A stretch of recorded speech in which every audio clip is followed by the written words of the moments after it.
Bit কিন্তু একটি উপকারী সবজি, তারপরও আমরা সবাই বিট খেতে চাই না। বিট খেতে নিয়ে অনেক অনাগ্রহ প্রকাশ করে সবাই।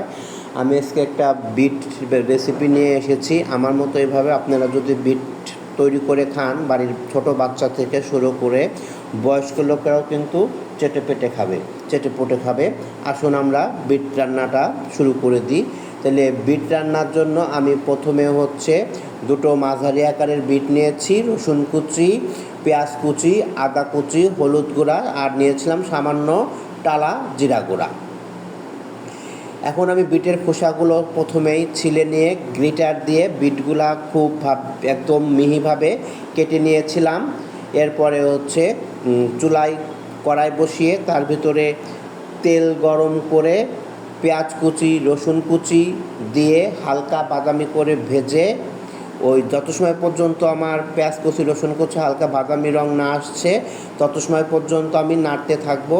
তারপরে সেই কেটে রাখা বিটগুলা দিয়ে কিছু সময় ধরে নাড়তে থাকবো।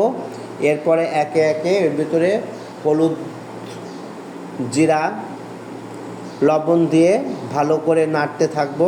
কমপক্ষে 5 মিনিট নাড়তে থাকবো। 5 মিনিট নাড়া হয়ে গেলে তারপরে বিটটা আমি কিছু সময়ের জন্য ঢেকে দিব। কারণ কিছু সময় ঢেকে দিলেই হয়তো আমরা ঢাকনা খোলার পরে দেখুন আমার বিটটা প্রায় সম্পূর্ণ ভাজি হয়ে গিয়েছে। কারণ বিট বেশি সিদ্ধ করা যাবে না, মাঝারি আঁচে রান্না করতে হবে। এখন নামানোর আগে আমি এর ভিতরে সামান্য যেই জিরাটা টেলে রেখেছিলাম সেই টালা জিরা দিয়ে দিব।